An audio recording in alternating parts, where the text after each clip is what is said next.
nuevamente estamos este agradable día sábado que parece de primavera.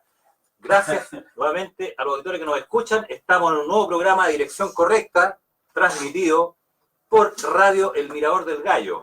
Radio El Mirador del Gallo es una iniciativa del colectivo social y cultural del barrio San Eugenio, que transmite por el 107.9 en el dial FM, por la señal web elmiradordelgallo.radiostream321.com. El fono contacto para nuestro WhatsApp es el +569 5684 2515. La página web www.radioelmiradordelgallo.cl. Y aquí me encuentro junto a mi gran partner y amigo Luis Catalán. Y Luis Catalán, como te lo había dicho el sábado anterior, el día de hoy tenemos un invitado de lujo, pues. Y un invitado realmente de lujo, uno de los que más sabe de AFP en nuestro país. Así es. Para entrar, antes de presentarlo, estimado Luis, quiero decir y acotar algunas cosas previas. Díganos, vamos. Él fue diputado, Sí. fue senador, fue además presidente nacional de la Democracia Cristiana, es abogado y es presidente del movimiento Yo Acuso, entre otras cosas, digamos que también ha sido dirigente sindical en la época de la dictadura. Así es. Tengo el agrado de presentar, estimados auditores, y dejo con ustedes a nuestro gran amigo Ricardo Ormazábal Sánchez. Ricardo, buenas tardes. Bueno, buenas tardes. Yo quiero agradecer la invitación que ustedes me han hecho, Jorge, Luis, y lo grato que es encontrarme aquí con la mujer que logró dominar a Jorge. Bueno, momento, alguien tiene que haberlo dominado. y ver a otro monateguino de excepción que está aquí a cargo de la comunicación, Alejandro Quiagrao, porque Alejandro Correa. Nosotros quedamos los que construimos en la Munategui una experiencia de vida. Ahí fue mi cuna política, el aprendizaje adicional al pluralismo, porque yo aprendí a respetar las ideas distintas en mi casa, porque hay que aprender desde el hogarcito. Primero de casa y después hacer la calle. Un agrado y a vuestra disposición. Bueno, aquí estamos, perdón, Luis, adelante. aquí estamos con don Ricardo Ormazábal Sánchez, casado, abogado, 3 hijos. 3 hijas. 3 hijas. Como dijo, fue diputado en el 1973. Así es. Que duró el lapso que duró después del golpe de Estado. Así es, 6 meses o 6 meses, claro. Luego fue senador del 1990 al 1998. Embajador de Chile en Francia. En Alemania. En Alemania, en el 1998 al 2000, en el gobierno de Eduardo Frei. Estudió en el Valentín de Telier. Primero en el Valentín de Telier. Escuela Pública número 11. Y luego estudió en el Miguel Luis A. Munategui. Y luego hizo sus estudios en la Universidad de Chile. Sí, pero pasé por la Católica. En esos tiempos uno si sacaba, habían 2 bachilleratos distintos. Correcto. Uno para la Católica y otro para la Chile. A mí me fue mejor en el de la Católica. Como era gratis, yo opté por la Católica, arribista desde mi población. Entonces me voy a la Católica. Pero como yo tenía que trabajar por poder estudiar, la Católica colocaba exigencias de 100% de asistencia, así que no pude, y después di la prueba de aptitud académica cuando correspondió y ahí entré a la Además es profesor universitario de la Universidad de Chile, en la UTEM, el INAP, que también pertenece a la Universidad de Chile, si no me equivoco. Es el Instituto de Estudios de Asuntos Públicos que tenía la universidad. Oye, ingresó a la DC a los 14 años. Así es, pues. 14 años en el 1961, si no me equivoco. Por el 61 más para el 62, digamos, ¿no? Mi hija menor, que es muy fregada como toda mujer que está corrigiéndonos, gracias a Dios, dice que son entre a los 14 y medio. También fue presidente de la EC en el año 2000 al 2001. Así es. Donde renunciaste a la presidencia. Yo renuncié en esos ataques que algunos dicen cómo es posible, porque se cometió un error de una gente en la inscripción de algunos de los candidatos del partido. Entonces, en vez de ocultarlo, nosotros lo contamos a la oposición, a todos, y lo arreglamos a la luz del día. Y luego, como me enseñó mi madre, asumir, Ricardito, las responsabilidades políticas. Ahora, no fue el único caso. La Soledad Alvear, cuando perdió políticamente en la Democracia Cristiana una elección, también renunció. Enrique Krauss, cuando llevaron una estrategia equivocada para apoyar a Andrés Saldívar, cuando ganó Ricardo Lagos, también renunció. En la política hay gente decente que tiene que asumir su responsabilidad. Oye, y cuando tú renunciaste, asumió don Patricio Elwin como presidente interino. No, asumió en plenitud, de acuerdo al estatuto. Ya. Bueno, ese es más o menos el currículum de nuestro invitado y de lujo, ¿eh? Y de lujo. Hoy día le vamos a sacar harto provecho a Ricardo, porque harto nos tienes que hablar con toda la problemática, para entrar ya de lleno a la primera hora del espacio nuestro.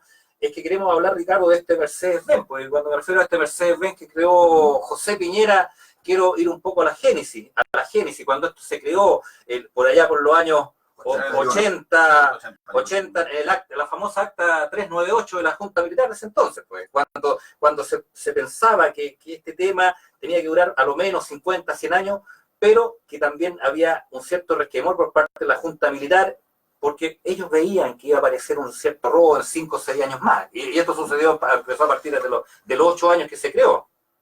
A ver, como aquí hay gente que está escuchándolo, hay favor. cosas que aquí los panelistas a veces dan por sabidas.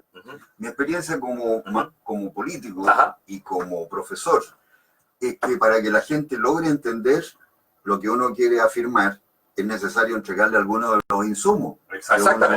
Así es. Cuando tú hablas de un acta, está hablando, señora, señor, que están viendo este programa, de las reuniones de la Junta Militar de Gobierno durante el periodo dictatorial. Así es. Que se reunían ellos, los 4, con algunos de sus asesores, para tomar decisiones sobre lo que había que hacer en el país. Y luego usted, yo o muchos más, no nos enterábamos hasta que el golpe avisaba. Entonces, era la vieja consigna, el golpe avisa, ¿no? Respecto de... Y esa es una de las grandes diferencias que hay en democracia. En democracia es los que toman decisiones tienen que participar en procesos abiertos de debate, donde uno se informa. Ahora, en esas actas y otras más, se decía que, mire señor, Pinochet expresó sus dudas respecto de cómo los ricos pudieran manejar tanta plata. Así es. Y entonces él sostenía, porque esto lo hemos conocido recién en los últimos años, esto no estaba al alcance, querido Jorge, como tú sabes, todos los periodos anteriores. Llevamos, ¿cuánto? 30 años de democracia y ocurre que lo venimos sabiendo recién. Y así es parte de nuestro pasado terrible, vamos a ir aprendiéndolo también para que aprendamos. Yo insisto en el concepto de aprender, porque los pueblos que no aprenden de su pasado tienen el riesgo de volver a cometer esos errores con mayor facilidad en el futuro. Entonces, ahí Pinochet advertía respecto de estos riesgos. Pero no en esas actas, sino que en otros documentos adicionales, se produjo un debate entre los militares y algunos civiles respecto a lo que era la propuesta del señor José Piñera Echeñique. Entonces, para que ustedes entendamos, cuando se dice, mire, el régimen previsional antiguo, el de reparto, ¿era malo? Sí, yo desde el punto de vista conceptual tengo que hacerlo. Yo conocí las pensiones de mi padre obrero, después trabajador, porque había en ese tiempo una distinción entre obrero y empleado. Mi padre de obrero después pasó a ser empleado cuando trabajó en la empresa de transportes colectivos del Estado. Entonces, uno empezaba a mirar las diferencias que se suscitaban. Se pagan en cajas diferentes. Si tú miras, por ejemplo, habían una caja, hablemos de los obreros eran el 75% de la masa laboral chilena, y tenían una caja. Y seamos claros, ellos jubilan a los 65 años. Sí. O sea, la situación para los obreros no era como el óptimo. Pero si uno mira lo que era la historia de Chile, habían avanzado, porque los gobiernos de derecha en la historia no tenían previsión, pues. Exacto. Si uno mira la historia es para aprender, señora, señor, los militares en la década del 20 fueron los que impulsaron cambios sociales, lograron que los grupos oligárquicos que controlaban a los liberales y conservadores dictaran leyes que favorecían a los trabajadores, lograron hacerlo. El primer código del trabajo que nos saca, Jorge, de ser mercancía en el Código Civil, nos transforma en personas, actores. En el Código del Trabajo fue hecho bajo el impulso militar y de las clases medias que estaban surgiendo con Arturo Alessandri, con la expresión del radicalismo, que también fue dándole partido, porque la historia tiene que enseñarnos de que cada cual ha hecho su parte. Los conservadores y liberales fueron importantes para eliminar la etapa de caudillaje recién después de que salimos a la independencia, etapa de caudillaje que le hizo mal a Bolivia, le hizo mal a Perú, le hizo mal a muchos países en América Latina. Pero nosotros fuimos logrando establecer un país en forma. Entonces, cuando uno dice la historia, hoy día que está en cuestión, yo no quiero hablar del tema de la historia. Yo digo, mire, si me lo ponen en otra parte del currículum me parece interesante.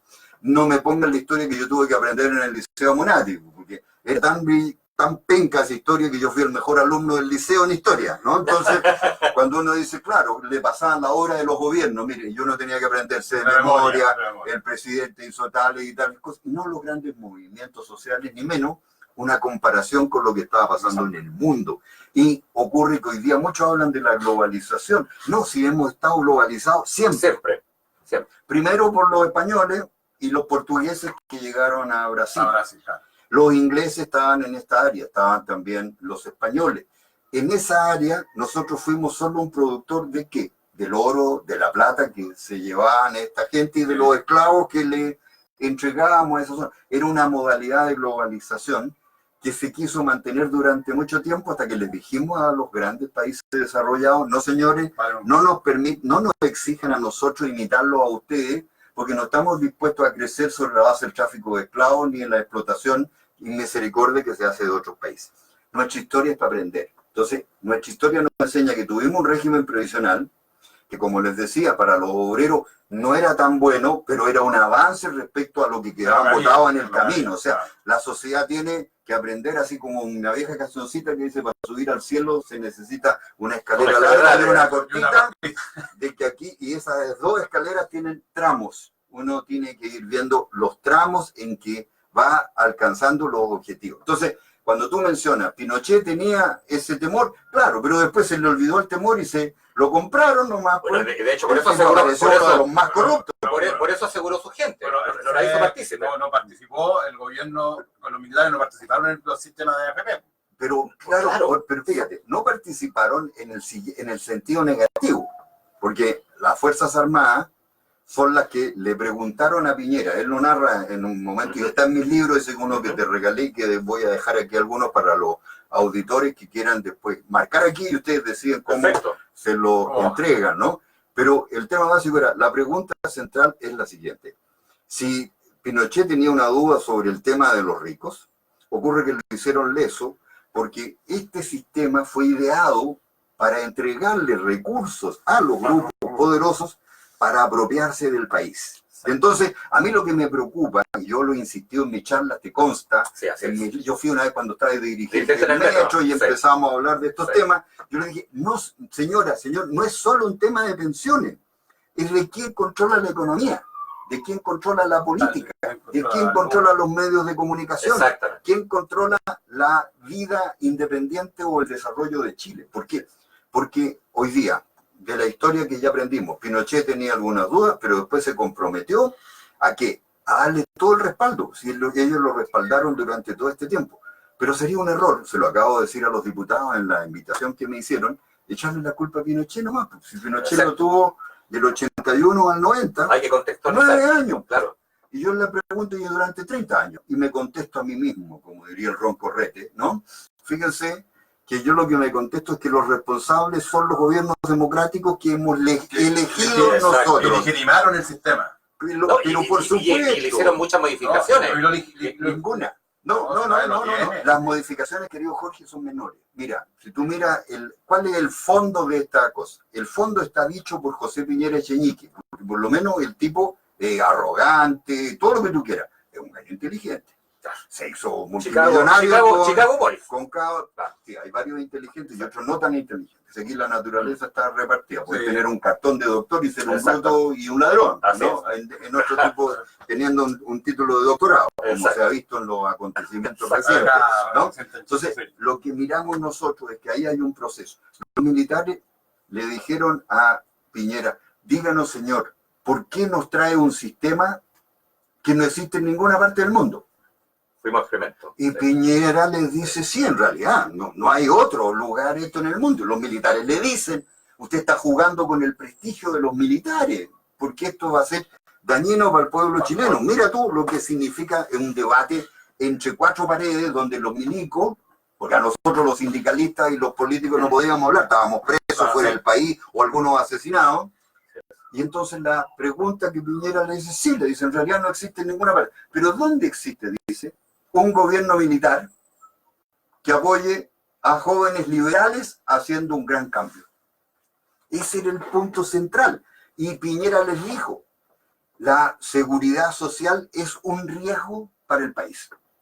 A pesar de que esos mismos militares y el mismo Pinochet habían hecho aprobar una constitución en el año 80, que muchos nos fuimos a votar, y estuvimos hablando y corriendo en las calles en contra de ello y fuimos presos por estar en contra de esa constitución, donde la constitución de Pinochet le dice a usted, señora, señor, le garantizo el derecho a la seguridad social.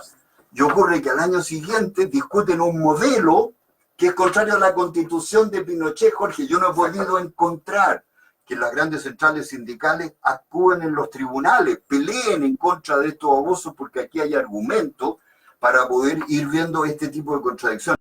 Lo que ocurre es que entonces, tú decís, ¿fueron solo los militares? No, tú sabías que don Jorge Alessandri Rodríguez, presidente de derecha, gerente de la papelera, pero a mi juicio un hombre decente, claro, que llevaba con sus sindicatos en la papelera una relación cordial. Los dirigentes, yo me casé con una mujer de Puente Alto, viejo, la traje a la ciudad, ¿no? pero de Puente Alto. Bueno, y los dirigentes comunistas decían es que este señor nos respeta. Los dirigentes podían plantear sus temas, podían declarar que eran dirigentes comunistas, viejo, y no los perseguían ni expulsaban de la empresa. Ese era un empresario, pues ganaron harta plata, pero al mismo tiempo repartía bien. Se preocuparon de construirle casa a los trabajadores, de tener un sistema de previsión. Si aquí el tema básico es que esto se transformó de una vez por todas, y Piñera lo acusa que el principal responsable civil de pararle su proyecto era Jorge Alessandri. Tanto es así que Jorge Alessandri, que apoyando a la dictadura, porque en eso no se equivocaba Jorge, estaba en el Consejo de Estado. Y el Consejo de Estado tenía que analizar diversas leyes. Piñera convenció a Pinochet para que no mandara la ley al Consejo de Estado, porque sabía que ahí Alessandri, con su influencia, más un par de personas más que sabían de seguridad social, no lo iban a dejar pasar así nomás, hombre. Entonces, si tú miras la historia, se saltaron el propio Consejo de Estado. En esa línea, ¿qué es lo que fue Piñera dijo? La seguridad social, esta que estaba garantizada en la Constitución, es un monstruo, dijo. Citó a un gran escritor mexicano para decir, ¿sabe qué más? Es un ogro que pone en peligro otras libertades. Y en consecuencia vamos a reemplazar esta seguridad social por un nuevo modelo. Si yo te puedo mostrar aquí el libro, para que no voy a agotar a los lectores, tú me vas a creer y te lo voy a pasar aquí, el gallo de repente dice, mire, ¿qué es lo ideal? Dice él en un libro que se llama El cascabel al gato. Que ustedes, como si están viendo este programa, saben manejarse en internet, pueden entrar a la página de José Pinera.com, encontrar El cascabel al gato y leer el libro, está ahí. Y en ese libro Piñera dice clara y concretamente lo que nosotros pensamos en un momento. Dice, partimos diciendo, ¿para qué previsión social? Si la gente sabe que se va a poner viejo, sabe que se puede enfermar, así que tendrá que arreglárselas por su propia cuenta. Ese es el liberalismo extremo, brutal, inhumano, que ni siquiera Adam Smith defendió. Pero lo dice Piñera.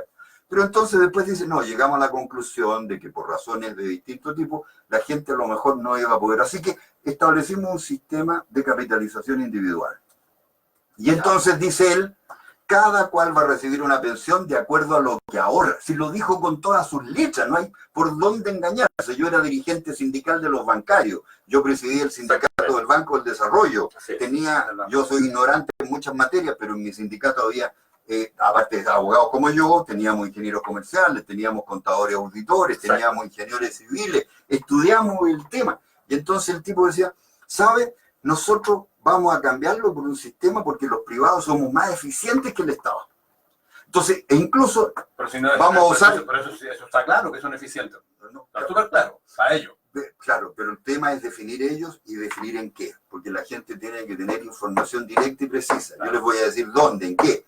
En la disposición de los capitales nuestros para comprarse a los políticos que deberían defendernos, para controlar las empresas que deberían respetarnos, para impedir que la libertad de prensa se ejercite en realidad en Chile. Para eso. Y eso estaba en el modelo. Si lo dice en el libro, vuelvo a citar a Piñera. Piñera dice, fíjense que nosotros, el libro lo escribió en el año 91. Cuando 92, ya acuérdense que quiso ser presidente de Chile. Cuando asesinaron a Jaime Guzmán, este gallo es tan oportunista que se fue acercando a la UDI para que fuera candidato presidencial. Fue candidato presidencial, sacó el 6% de los votos. No se olviden, los chilenos tienen mala memoria. Yo tengo esa buena memoria, porque lo repito donde voy. Mire, yo estaba en Perú y el gallo dando unas charlas, el milagro chileno, el Mercedes-Benz, todo lo demás. Yo le decía a mis amigos peruanos, pregúntenle qué opinan los chilenos del año hace 15 años atrás de Piñera, pues viejo, por favor. Y espérate, porque además José Piñera creó el sistema, pero además él fue parte de una AFP que se llama Génesis en esos años. Además fue parte del sistema. Pero, viejo, ¿sabes lo que más? Eso es carne molida. Para los que nos gusta un buen asado. Exacto. Yo como carne molida a veces, viejo, y antes comíamos esta media artificial cuando la plata escaseaba mucho. ¿Te acordás que mi mujer siempre ha hecho milagros para comer con unas cositas así? No, el Piñera se hizo multimillonario vendiendo bonos de la deuda externa de Chile, dando charlas sobre este tema, porque todos los grupos económicos trataron de recompensarlo. Exacto. Él creyó que iban a hacer lo mismo cuando vino en su última vuelta, y no, los grupos económicos lo repudiaron, porque es tan brutal su enfoque que le hacía mal para la imagen, ¿no? Entonces, por eso lo refutaron. Entonces, cuando tú dices, mira, cuando Piñera nos dice a nosotros, señora, señor, no es lo que yo pienso como Ricardo Nassar, yo creo que me merezco respeto por mi pensamiento. Soy una ínfima minoría en mi partido y en no sé cuántas partes, porque digo lo que pienso, hago lo que digo y trato de mis imperfecciones controlarlas. Pero la cuestión central es, no, yo juzgo el sistema por lo que ellos ofrecieron. O sea, cuando mi mujer, que lleva 48 años casado conmigo, me prometió mantenerme para que yo me pudiera dedicar a la política, yo ahora que soy pensionado de AFP le cobro la palabra, ¿no? Entonces ella tiene que cumplir su palabra, entra en entredicho. Piñera dijo que iban a ser más eficientes que el Estado. Entonces dijeron, basta con el 10%. Los trabajadores en varias cajas aportaban más. Eran 26 y algo se aportaba. Los bancarios aportábamos 27 y 28. Y 29. Sí, eso era Era de 26 a 29 más o menos. De nuestra remuneración, eso aportábamos los bancarios. Y aparte, ojo, y aparte el aporte patronal. Pero por eso te digo, y ahora viene que en ese momento los patrones aportaban el 40% y llegaba al 44% de nuestras remuneraciones. Eso era. Entonces Piñera dice, mire, eso afecta el empleo. Mentira. Porque la mirada fue crear esto y fijar en 10% para crear 1 millón de empleos. Esa era la mirada de él. Yo en mi pasada por la Católica me recuerdo un profesor muy momio, alto, grandote, 2 metros, que siempre definía el dolo, decía el dolo bueno. El dolo bueno. La sagaz y astuta maniobra que realiza un comerciante para ponderar excesivamente sus productos. Nunca me voy a olvidar de Gaete, profesor de Derecho Romano en la Católica, con esa definición. Cuando yo escucho a alguien decir, mire, este es un gran producto, yo empiezo a mirar si no será el dolo bueno, y hasta dónde el dolo malo, que es delito ya, ¿no? Entonces, en el dolo bueno, ¿qué nos dice Piñera? Mire, señor, con el 10%, con lo que ustedes están aportando, van a tener una pensión del 70%. ¿Habrá 70%? Sí, 70% de la última remuneración. Exacto. Ya. Galleta para los trabajadores, ¿verdad? Así está. Segundo, en el corto plazo, ustedes van a poder subir un 8% sus remuneraciones. ¿Por qué? Cargaron a los empleadores en un breve periodo que tenían que subir los líquidos para los efectos de que se mantuvieran. Los sueldos, sí. Listo. Otra galleta para los trabajadores. En mi experiencia bancaria y lo demás fue que a los 2 o 3 meses los empresarios nos bajaron los sueldos igual porque vino la crisis bancaria del 83 al 83 y topó para adentro, ¿no es verdad? Como es la experiencia que uno conoce. Luego a los patrones entonces le dijo, este 40% nos graba a los empresarios, es un impuesto, lo cual es falso desde el punto de vista del derecho, desde el punto de vista de la doctrina, de la seguridad nacional y de la propia constitución de Pinochet. Es falso, están mintiendo cuando hablan de que esto es un impuesto. Las cotizaciones son una contribución que uno hace para recibir una contraprestación. Los impuestos son la carga necesaria que tenemos que aportarle para que el Estado pueda cumplir una serie de finalidades que son importantes para nosotros en salud, en educación, en seguridad ciudadana, en desarrollo, etcétera, etcétera, ¿no? Entonces, nos mienten. ¿Qué es lo que pasa? Es que los actores políticos que deberían estar enfrentando estos temas, o se callan, o los callan, porque los medios de comunicación los callan. Entonces te estoy diciendo, mire señora, señor, no por la opinión de Jorge Osorio, de Lucho o de mía, la AFP ofrecieron con el 10% el 70% de la última remuneración. Si nos dejamos la historia y llegamos a la realidad de hoy día, señora, mire la antecedente y ocurre que usted está recibiendo el 30%, y hay casos, le voy a poner un caso concreto, aquí entre los auditores debe haber algún profesor jubilado que está recibiendo hoy día el 25% de su última remuneración. Y de repente, si uno se da cuenta de lo que es, por ejemplo, una diferencia, en el gobierno de Elwin fue la última ley que logramos pasar de seguridad social. Yo estaba en el Senado, pasamos la ley 19.200 y dijimos, mire, todas las personas que se habían quedado en el INP, valientes, porque Sí. los gallos, la campaña fue brutal, pero había más de 200.000 personas que se quedaron en el INP, en el sistema público, no se fueron a la AFP, fueron los quedados, según el cómico Pepe Tapia, que lo contrataban para... No, los quedados, viejo, rezagados, todos andamos a veces rezagados, ¿no? Pero regocijados pocas veces, pero rezagados muchas veces. Entonces, cuando tú decís, mira, pasó que los que se quedaron en el INP, funcionarios públicos, durante los 80 no les habían pagado la totalidad de las remuneraciones, porque les pactaban que les pagaban un 40% que era imponible, Ya. y el otro 60% en bono. Tú has sido dirigente sindical igual que yo. Hay una idea que se llama pan para hoy y hambre De hambre para para mañana, mañana. ¿verdad? Ocurre que pasaron los años y ocurre que cuando se tuvieron que hacer los bonos de reconocimiento, que es lo que el Estado le entrega a las personas por lo que cotizaron en las antiguas cajas, se lo calculan sobre el 40%, no sobre el 100%. ¿Me entiendes? Ahí hay otra gran brutalidad. Entonces, cuando Elwin lo convencimos, porque don Pachizo era un gran presidente, y el último hombre que pensó en la seguridad social. Y entonces le dijimos, mire, esta situación está afectando a estos listos. Aprobamos la ley 19.200, en virtud del cual todas las personas que estaban en el INP, que habían sido subcotizadas, el Estado se hizo cargo, viejo, de poner las cotizaciones. Y ustedes pregúntenle, que llame aquí a alguno, por favor, para que dé testimonio, si no, búsquenlo. Ese profesor que jubiló con la ley 19.200 recibe un 80% de su última remuneración. Sí. Yo he estado con ellos. Por favor, ustedes son un medio independiente. ¿Por qué no logran testimonio? Porque la gente va a decir, ¿por qué lo voy a creer a este gallo yo? ¿Por qué no? Sí.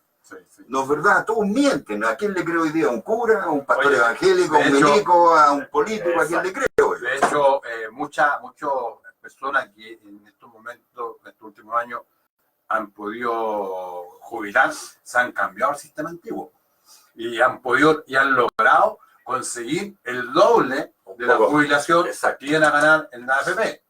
No me toque, sería que ayer llegó la carta de la AFP que le niega a mi mujer el derecho a cambiarse. Se la niega, pero sí, no, claro. Pero... ¿Por qué? Porque ese derecho se hizo muy estrecho para evitar los cambios y además para afectar a la gente que había tenido que vivir en el exilio. Ya, porque las exigencias que se armaron respecto de cotizaciones u otros, te colocaban una trampa para las personas que habían tenido que vivir forzadamente fuera de Chile, hombre, por favor. Entonces, hoy día la cantidad de personas, a ver, yo hablé con la gente del INP, he ido a conversar con ellos, saben mucho, les di yo una charla de lo que yo sé, aprendimos ambos, esa es la gracia de estos encuentros, y ellos me decían, mire, si aquí la gran mayoría de la gente que pide cambiarse, le tenemos que decir que no por mala voluntad de los funcionarios, no le echen la culpa a los funcionarios. Es la ley que está escrita. Yo que sabía del tema, cuando mi mujer me dijo, voy a pedir esto, pídalo nomás, mijita. No hay engaño. Yo voy en la parada, pues si ella gana mejor, claro, tenemos más plata para nosotros, ¿verdad? Así que yo estoy interesado también, pues no cabe duda. Pero ocurre que esto se fue cerrando de una manera tal. Y de repente inventaron, hay un bono número 1 respecto a bono número 2, y ya para mí eso resulta ser chino, hablando en términos reales. Y descubrí, gracias a los trabajadores de INP, que además nos cortan otra tajadita, mirando lo siguiente, me enteré al ver los casos de mi mujer y el mío. El Estado nos paga un bono de reconocimiento, sí, claro, sí. Que en el caso de mi mujer era de subcotizado, porque le cotizaron en dictadura por el 40%, perfecto. Pero ocurre que a la edad de 60 años, mi mujer tiene 60 años, no, ella nunca ha negado su edad, pero cumplió los 60, el bono de reconocimiento ganaba un interés pagado por el Estado de 4% anual. Ya. Sin saber, mi mujer, le liquidaron a los 60 años el bono. Sí, claro. Y lo pasaron a los fondos de la AFP. Y ya no recibe el 4%, sino que está sujeta a los vaivenes de las bajas rentabilidades que tiene hoy día el fondo de pensiones y además al escándalo vergonzoso de la expropiación del artículo 45 bis del decreto 3.500, que sin informárselo a los trabajadores, durante el gobierno de Lagos primero y luego de la señora Bachelet, se estableció que nos quitan de nuestro fondo de pensiones $1 millón diarios. Eso fue una estocada. Por favor, yo le pido a la gente que me escuche con atención. $1 millón diarios. Yo lo he publicado en mi Facebook, en mis libros, en mis artículos, y se los dije en la cara al presidente de la asociación de FP y al gerente en la comisión de diputados que me invitaron a exponer. Cuando el diputado Tucapel Jiménez le dice, bueno, y usted aquí, el señor Ormazábal, ha hecho una afirmación, ¿usted qué dice? Le mandaremos antecedentes con posterioridad. Díganme, yo la cifra que estoy dando, te llamaremos. Yo la cifra que estoy dando, la usé de ellos, porque yo no tengo la infraestructura. Yo soy profesor jubilado de la Universidad de Chile, viejo, tengo una pensión decente, entre comillas, para las porquerías que se pagan, menos de la mitad de lo que ganaría en una pensión del IPS. Claro. Pero sí, soy un privilegiado respecto a la pensión promedio de 200 lucas, hombre. 100, ¿no? 120. Y ocurre 100, que estos tipos no me mandan. 200 lucas, yo creo que es mucho. Pero no, si la pensión promedio incluso son 220 hoy día. Si ¿Esa es la media? ¿Esa es la media? No vengan a confundirme con cuestiones de matemáticos, por la máquina, por favor. Porque a mí me la tuvo que explicar un doctor en matemáticas, ingeniero y compadre, amigo mío, el Patricio Vaso, que hay una diferencia entre lo que es la media y el porcentaje. La media aquí en Chile realmente las pensiones son 20%, pero el porcentaje no es inferior al 30%. Entonces la gente sabe más de porcentaje que de media. No metamos a los auditores en un lío de matemática, porque con Alejandro, que estuvimos en el glorioso Amunati, nos enseñaban matemáticas, sin lugar a dudas, tuvimos muy buenos profesores, pero yo soy tan viejo que cuando me hablan de conjunto yo digo los Beatles, entonces no hagamos otra expresión. Entonces yo digo, mira, lo que es claro, me dijeron que con el 10% me iban a dar el 70%, me están dando el 30%, reconocido por ellos. Además, me están expropiando de mi fondo $1 millón diarios, sin que me lo informen en la papeleta. De acuerdo a la ley, tienen que informarlo en la papeleta el costo de las comisiones. No lo dicen, se niegan. Los políticos nunca han investigado esto a fondo. Yo lo he agarrado porque yo he tratado de estudiar el tema, se me fue. En uno de los libros que yo escribí sobre la reforma del 2008, yo revisé la acta, revisé todo, no encontré esta bandita cosa del artículo 45 bis. Y fue un muchacho que trabajaba en el Ministerio del Trabajo, el que empezó muy acucioso, que empezó a ver este tema y dijo, mire, aquí hay una cuestión. Le empezamos a echar el ojo. Sí, hombre, era una cantidad impresionante. Señora, si a usted le cobran, supónganse, 100 de costo en la AFP y se lo informan en la papeleta, ese 100 es falso, son 150. ¿Por qué? Porque lo que pasa es que no se lo sacan de la cuenta tuya, la sacan cuando ya la plata está en el fondo y está autorizado por el artículo 45. Cuando la presidenta Bachelet tuvo la gentileza de recibirnos en el 2016, yo la noté primero muy franca, y hay que decir las cosas. Yo soy muy crítico de su gobierno, voté por ella y no me arrepiento de haber votado por ella. Jamás voy a votar por la derecha. Me parece. No, ¿verdad? Así que no, en ese tema. Y ella dijo, mire, Ricardo, por los problemas que ella tuvo, esto de los hijos, los problemas de los políticos y todo lo demás, no tuvo la fuerza para impulsar cambios como quería hacer, ¿no? A mí me encantó, yo estuve participando como militante de base nomás, porque como yo tengo estas opiniones, yo estoy bastante excluido, digamos. Menos de la oligarquía, ¿verdad? Y en lo personal estoy dispuesto a pagar estos costos felices, porque no estoy dispuesto a Pero Ricardo, entonces la señora Bachelet nos dijo, mire Ricardo, vimos las marchas. Claro. Me emocionaron, dijo. Y por eso abrimos la puerta. Acuérdense, revisen las noticias ustedes. Todos los partidos, desde el Partido Comunista hasta la Democracia Cristiana, PPD, todos dijeron se cierra la cortina de los cambios. Se cierra la cortina de los cambios, así lo dijeron, están los medios de comunicación. Y la presidenta lo primero que nos dice, ya habíamos 10 testigos, hombre, no solo un tema de una reunión con ella, yo solo, no. Ella nos dice, mire, por las marchas yo decidí levantar la cortina, porque me emocionaron, me dijo, me emocionaron, porque había gente alegre dentro de lo que pedían. No vi violencia, parece que los encapuchados los días domingos andan tan de rasca que no pueden levantarse. No, porque las marchas no aparecieron. Las marchas son muy tempranas. No, lo que pasa es que no aparecieron estos tipos. Porque nosotros mismos que fuimos a las marchas evitamos que fueran. Nosotros mismos controlamos que no se metieran a hacer los yo estuve en todas las marchas, vi por haber, y me sentí feliz, me marchando con parejas jóvenes, con sus niños. Con familia. Vi yo los muchachos con sus orquestas, vi la gente bailando. Si en este país hay que aprender que los que luchan podemos ser reír, no tenemos por qué ser amargados por la madre patria. ¿Quién sigue un líder amargado? Exactamente, nadie. Solo para la amargura, ¿no? Yo digo, la alegría de los que logramos vencer las presiones en contra nuestra. La presidenta se emocionó cuando yo le fui exponiendo los datos, los antecedentes. Le dije, mire, presidenta, este tema de la 45 bis, le dije, mire, presidenta, yo escribí un libro, se lo regalé. Aquí tengo, le dije yo, el artículo, el proyecto que usted mandó original. No sale esto.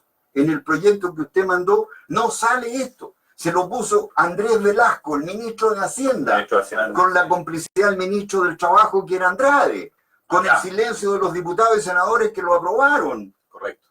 Porque esto no es un tema. ¿Dónde lo aprobaron? ¿En la luna? ¿Dónde lo hicieron? Lo hicieron en el Parlamento. Y ocurre que no está registrado, por lo menos a veces me pasó, pues se me pasan muchas cosas. La presidenta lloraba. Yo le dije, mire, presidenta, son $1 millón diarios. Para la AFP es la nada misma, porque cuando yo te hablo de 400 millones al año, que son los que se quedan con esta plata, son más de 400, más de $1 millón al día, pero yo no le pego a las matemáticas, yo me fui precisamente a las letras, a las letras. Pero cuando hablamos de esta cifra, la estoy diciendo basado en un artículo del gerente de Habitat en ese tiempo, que dijo que por esto la AFP tenían un ingreso de 400 millones. No, hablando de ingreso adicional. 400 millones. 400. Aparte de lo que reciben por comisión. No, aparte, pues las comisiones son las legales. Y sobre eso yo te voy a mostrar después aquí, si quería un antecedente respecto a eso, pero para no perdernos, no podemos perdernos. Estamos hablando, señora, señor, de algo que es un escándalo y que con todo cariño y con todo respeto se lo plantea la Comisión de Previsión de mi partido. Se lo plantean los diputados en la comisión y con sorpresa mía, yo veo que todos los diputados de oposición sacaron un documento con 10 puntos pidiéndole acuerdo al gobierno para aprobar la idea de legislar, y entre esos 10 puntos no aparece la eliminación de este robo descarado que hacen las AFP de los recursos de los trabajadores. Es que por la cantidad, perdona Ricardo, que tú planteas, claro, es una cantidad estratosférica de plata, queda claro que la AFP está por sobre todos los gobiernos, o sea, por todos los gobiernos, porque los pautean, o sea, ellos son los que ponen las reglas del juego en este país. Teniendo nosotros mayoría en un momento en el Parlamento, no logramos cambiar este sistema. Es que eso sería bueno decírselo a los chilenos. Por eso es importante saberlo. ¿Sabes por qué? Es importante, perdona Ricardo, es importante saberlo porque de hecho la semana pasada tuvimos en este estudio a Rodrigo Albornoz, que es el vicepresidente nacional del partido. Sí, sí, y él nos comentaba y nos decía, bueno, a mí no me tocó estar liderando temas en ese entonces, pero sí estuvo Ricardo Mazar. Ricardo, tú tuviste 2 periodos de la cual fuiste senador en el gobierno entre Patricio Elwin y don Patricio y Eduardo Frei Ruiz Tagle. Un solo periodo de 8 años. Un solo periodo, claro, exactamente. Era senador de Coquimbo, La Serena. La gloriosa región de Coquimbo. Correcto. Por favor, demórese un poquitito, si cuando habla de la Monática y la región de Coquimbo, vamos. Entonces, Rodrigo nos decía, bueno, pero Ricardo, ¿qué lo quiso? ¿Qué hizo pasó? Ricardo siendo senador? Diga, ¿por qué no se tomaron las banderas de la lucha que se está dando hoy en día? ¿Por qué no se tomaron en su minuto, teniendo recién de vuelta la democracia? Y teniendo mayoría en el Congreso, en la Cámara de en el Parlamento. En la Cámara de Senadores. Mira, yo no quiero hablar de eso, pero un abogado respetable como Albornoz podría investigar un poco. Porque yo digo, mira, hay una diferencia que siempre se dice entre el argumento y la opinión. Todos tenemos derecho a dar opiniones, todos. Pero el argumento significa que hay un poquito de estudio. Sí, o sea, correcto. ¿Sabes? Él fue conmigo en una lista. Él me escuchó decir varias veces sobre este tema. Se les debe haber olvidado, porque está con tanto tema que tienen ahí, se les debe haber olvidado. Está en la cúpula, ahora está en la cúpula. Pero, por ejemplo, ustedes me invitaron a mí aquí, no para lucir a Ricardo Mazar. Supónganse que yo sea un canalla, que no me haya preocupado. Ya, todas estas otras cosas que hemos dicho son verdad. La primera cuestión son verdad. La segunda, les acabo de hablar de una ley, la ley 19.200, que yo la voté a favor y la hablé con el presidente Elwin. ¿Qué hizo usted? Buscar que uno de los abusos de la AFP se terminara. Segundo, están mis debates en el Senado con Sebastián Piñera, él defendiendo a ultranza el tema de la AFP y yo señalando y discutiendo, y en la cara con el que entonces era senador Francisco Javier Errázuriz, que es uno de los personajes más turbios que ha existido en la sociedad chilena. Sí. Era presidente del Banco Nacional, estafó al Estado, ¿no es verdad? Era dueño de la AFP Plan Vital, y ahí salen las actas, tú puedes revisarlo. La gracia que tiene uno con un país con historia es que si un hombre inteligente como nuestro amigo Rodrigo, que me dejó aquí esa pregunta, yo les recomiendo que vean los debates que yo tuve ahí respecto de ese tema, donde denunciaba los abusos de la AFP. Y el tema es de fondo, aquí les voy a dar una explicación de fondo. Cuando ganamos nosotros, acuérdense, fue una ganancia política, no militar. Sí, correcto. Tuvimos que negociar, que es cierto, si no es pecado negociarlo, porque lo que yo vi hoy día es que hoy día a mí no me matan ni me llaman a mi casa para amenazarme con matarme, porque claro, yo sigo siendo una persona que puedo dar mis opiniones. Exactamente. Y lo que a mí me preocupa es que haya gente joven tan indignada como yo, que de repente estamos igual que en dictadura. No es lo mismo, muchachos, amigos, no es lo mismo. No, yo hoy día, mi padre ya murió, pero ya no entran los militares en la población para sacarlo en la noche y ponerlo en la cancha de fútbol con viejo para andar revisando a la gente en sus casas. Ya Sonia Bustos, camarada y amiga mía de la tercera comuna, yo todavía no sé dónde está, junto con otros detenidos desaparecidos. Sí, pero hemos hecho aquí más justicia que en España, hemos hecho más justicia que en Sudáfrica, hemos hecho más justicia que en Nicaragua, hemos hecho, donde te estoy dando gobiernos de distinto tipo para decir, sí. Entonces, aquí no perdamos tiempo en este señor que está aquí, porque yo no tengo afanes históricos, ni soy candidato a ninguna cosa. Solo le voy a decir una cosa: nunca he dejado de luchar por lo que creo. Y ahí están mis marchas, mis documentos respecto de la Confederación Bancaria, están escritos. Y pueden preguntarle a los miles de testigos. Yo incluso por ahí alguien una vez dijo, Hormazábal armó una FP. Sí, claro que sí, pues. Yo era dirigente sindical. Y Luis Mesina también fue parte. Yo te voy a decir, déjame, no, si sumaron a mi creación. Primero yo quiero asumir. Es interesante, parte de la historia. Pero pues, de cómo se lucha. Yo soy hijo de un obrero que me enseñó. ¿Se acuerdan que yo les dije? Hijo, tenemos que ir avanzando en tramos. ¿Cómo se puede alcanzar? Era una dictadura brutal la que teníamos. Sí. ¿Y qué podíamos hacer como sindicalistas nosotros? Le enseñábamos a los trabajadores bancarios los abusos del sistema de AFP. Fuimos los primeros. Nosotros fuimos los primeros que los denunciamos a los tribunales. Los teníamos listos hasta aquí, a la AFP en los tribunales de justicia, porque en ese tiempo uno encontraba abogados que arriesgaban la vida y no cobraban un peso. Sí. Y como yo también era abogado, trabajábamos juntos. Entonces hay que demandamos a la AFP en los tribunales. No lo sabía. ¿Por qué? Nos estaban cobrando una comisión sobre el seguro de invalidez y sobrevivencia que era el 3% de las remuneraciones de cada trabajador. ¿Adicional? No, tú pagabas las comisiones para la pensión, sí, y luego te cobraban el porcentaje del 3 y tanto por ciento para seguro de invalidez y sobrevivencia. Sí, correcto. Cuando hicimos seminario, cuando uno ignora muchas cosas, como me pasa a mí, yo voy donde los que saben. No, sin pretensiones, sino que a ver, enséñenme. Bueno, aprender, todavía uno tiene que aprender, ¿verdad? Y este tema de AFP es tan complejo. E invitamos a la Confederación Bancaria, a los dirigentes de la AFP. En la Confederación Bancaria habían pinochetistas, comunistas, demócratas cristianos, de todo. Había de todo. Mucha influencia pinochetista. Pero ¿saben lo que hicieron de bien esos trabajadores? Entendieron que el problema era de ellos. Podían tener la opinión que querían sobre los políticos y lo demás, pero que sobre las pensiones eran miserables y en un lado lo tenían clarito.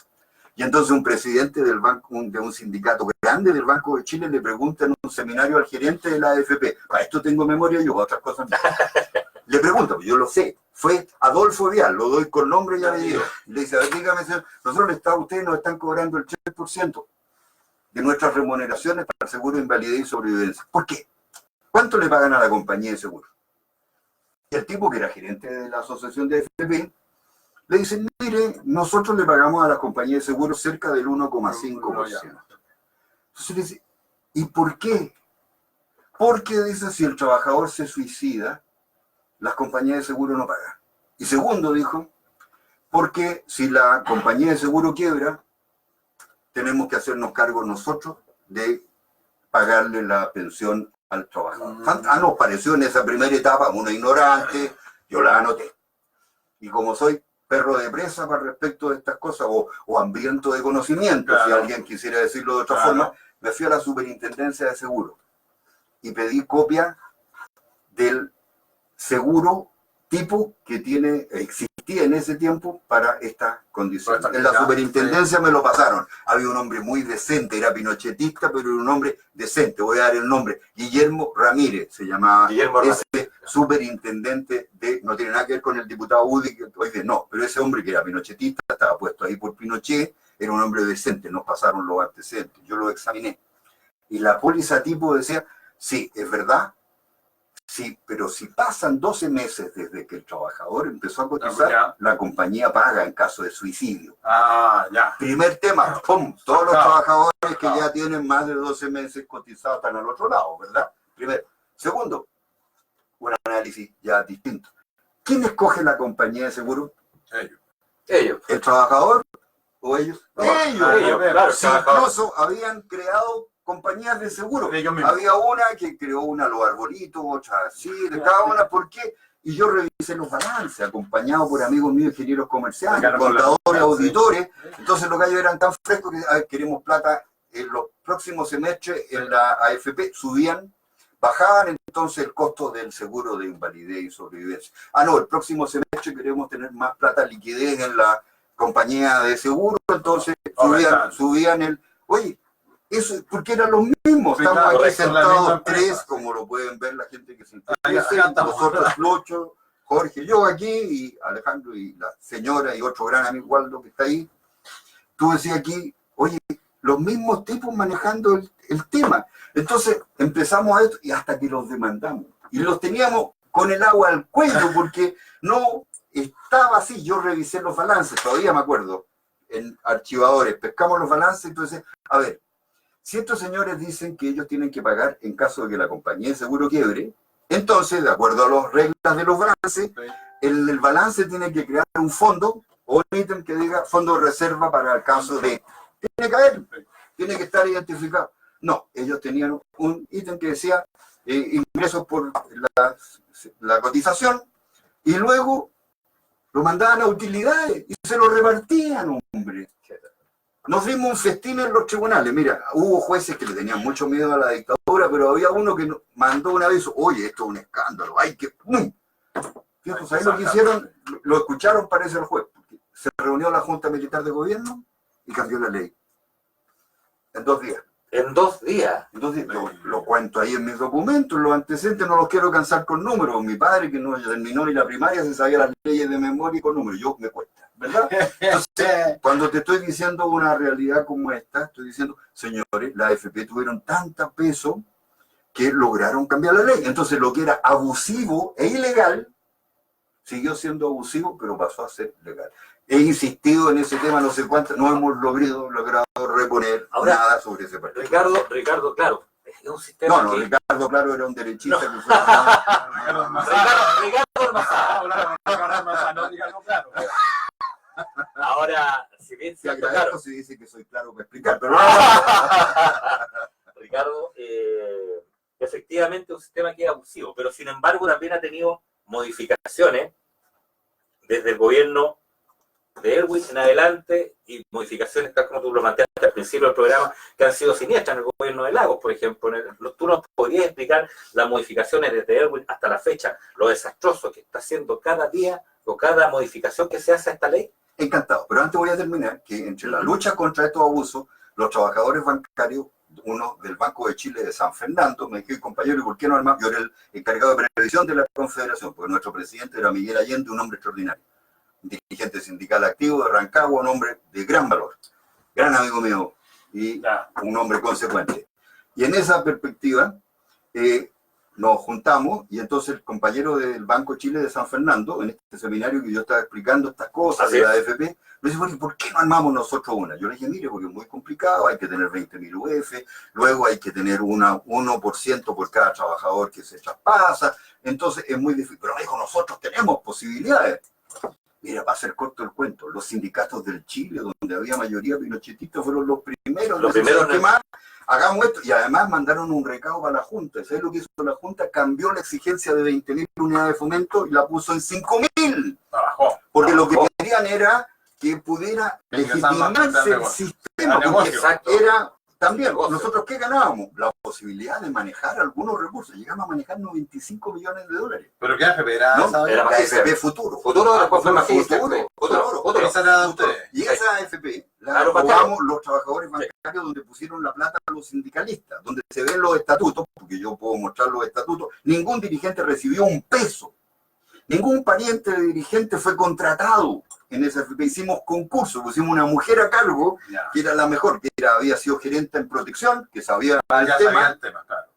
Que además dejó una pega que ganaba más plata para venir a servir un modelo que a ella le gustaba. Los trabajadores teníamos un encanto en ese momento, no físico, porque ella además era la hermana, un gran amigo mío, en otro ámbito, en otras características. Fue la mejor según la comisión que la eligió.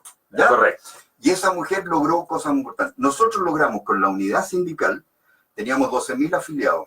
El proyecto que habíamos logrado desarrollar, preguntándole a expertos, fue que con 4.500 era rentable. Teníamos 9.500 trabajadores. Que además se traspasaban y tenían que poner el 1% de su fondo para poder cubrir el costo del encaje. O sea, no contratamos ninguna niña buena moza que ofreciera ni esto ni lo otro. Era el sindicalismo unido que le daba a los trabajadores un signo de esperanza.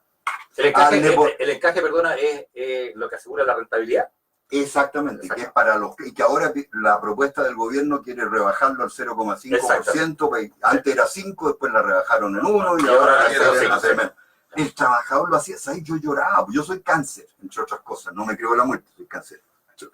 Soy bueno para llorar. Ya no me creo en la muerte. Y yo miraba cuando mis compañeros de todos los partidos, era una cosa de unidad, viejo, todo. Sí.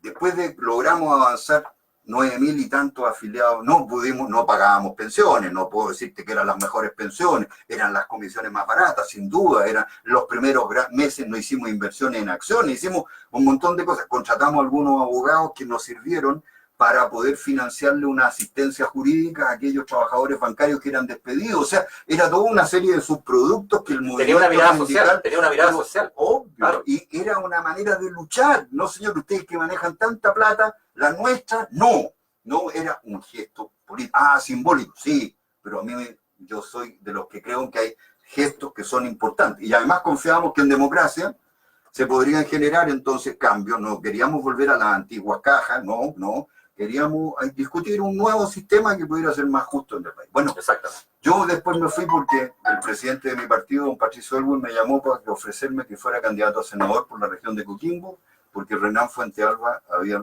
renunciado a su opción. Yo me había quedado como dirigente sindical, yo estaba feliz en el rol que cumplía, y por lo tanto no renuncié a mi cargo sindical como lo exigía la Constitución.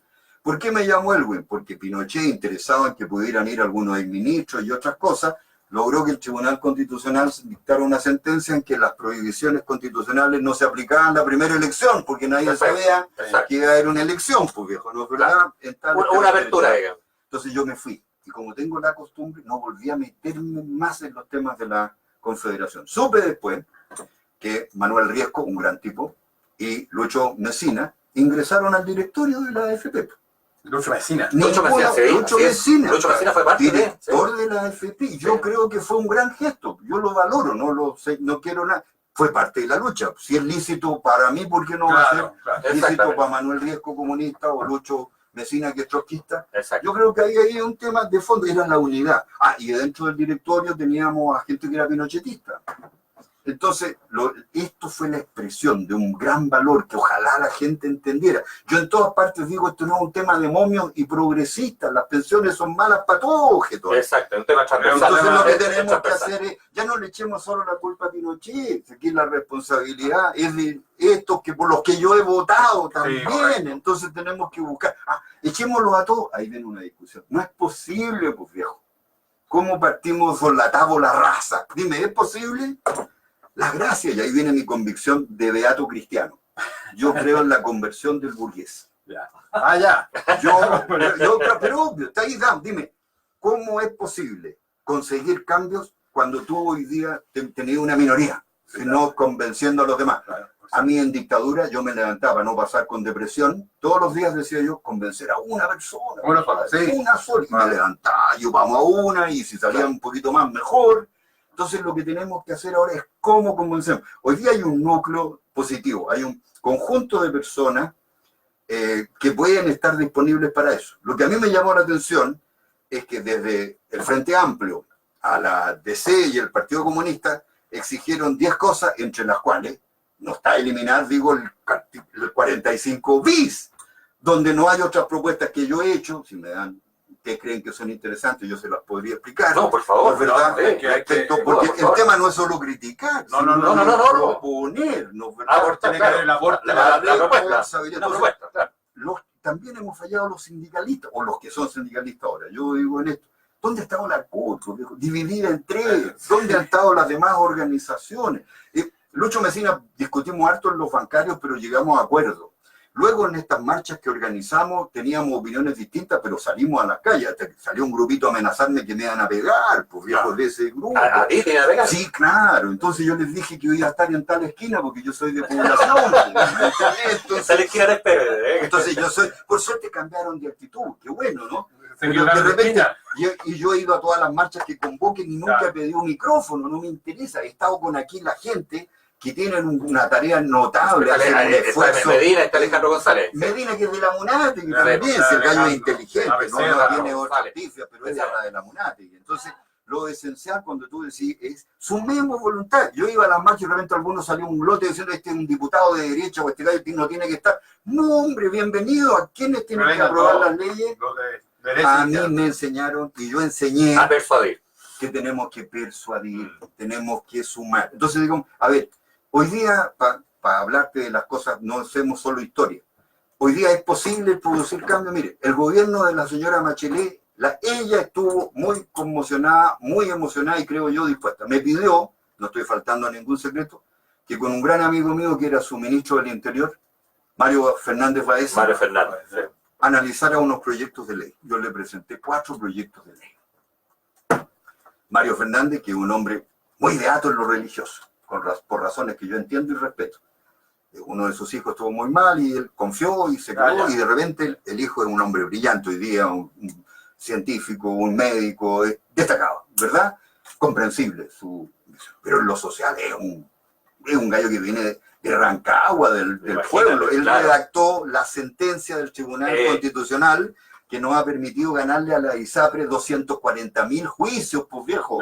Si ustedes ya se dan cuenta, no pueden haber alzas arbitrarias en las ISAPRE. Así es. Por la sentencia que redactó Mario Fernández Baeza. Es porque presentó el precedente. Él logró la mayoría, 8 contra 6 o una cosa así en el Tribunal Constitucional, si fue restrechito el tema, pero luego la Corte Suprema y las Cortes de Apelación hicieron su pega, pues. Y luego el superintendente de ISAPRE de salud, que puso la señora Bachelet, que en la democracia cristiana hemos discrepado porque él es medio neoliberal, fue un hombre decente, a cabalidad, y no hubo ninguna aceptación de alzas de la ISAPRE, porque él, que es abogado, interpretó también los fallos y dijo, ¿por qué? Si yo tengo esta atribución. Entonces tú ya no tenías que recurrir ni siquiera a abogado. No era necesario. Sino que era la superintendencia. Lo trataron de echar no sé cuántas veces, viejo. ¿Por qué? Porque con nuestra plata, los grupos económicos se han comprado buena parte de la clase política, intelectual, periodista, académico, etcétera, en este país. Entonces, ¿qué podemos hacer nosotros frente a cada una de estas cosas? Es decir, mire, intentemos unirnos, ¿no? El otro día yo llamé de dos maneras a apoyar lo que hizo Mesina con una marcha y todo, pero mi concepto es equivocado confundir las marchas con los paros. No pueden haber paro, marcha, no. La gente que iba a las marchas no son sindicalistas como nosotros. Son familias, son chilenos que a lo mejor no van ni a votar, porque démonos cuenta que la gran crisis que tenemos es que hoy día vota menos del 50% de los chilenos, y por eso tenemos los gobiernos que tenemos, ¿no? Entonces, cuando pasa esto, uno dice, a ver, ¿por qué no? Yo digo, Lucho Mesina se merece un reconocimiento por lo que ha hecho. Pero esto no es una pelea personal. Pero Ricardo, también te tengo que hacer mención lo siguiente. Si bien es cierto, Luis Mesina, porque aquí el movimiento, aquí la gente lo planteó en alguna oportunidad, también lo tuvimos de invitado acá en el panel, y ellos contrario dijeron que ellos eran los que tenían la idea primaria de este movimiento no más AFP. Yo sé que no es que se vayan a eliminar la AFP, pero el problema aquí es que hay que volver a las raíces, o ordenamos el Mercedes que está goleando benzina por todas partes. Pero el tema, te quiero llevar a lo siguiente. Efectivamente, Luis Mesina fue capaz de convocar y tuvo una convocatoria que fue arrasante. Yo me recuerdo ese día cuando se convocó a la marcha y marcharon más de 1 millón de personas. Más de 1 millón. Pero sin embargo, hoy en día Luis Messina, cada vez que convoca ya es menos la gente que está participando en el movimiento. Entonces hay un desgaste, hay un problema que es de liderazgo propiamente tal. O no le están creyendo. O la gente dejó de creer. ¿Cuál es tu análisis, Ricardo Almazán?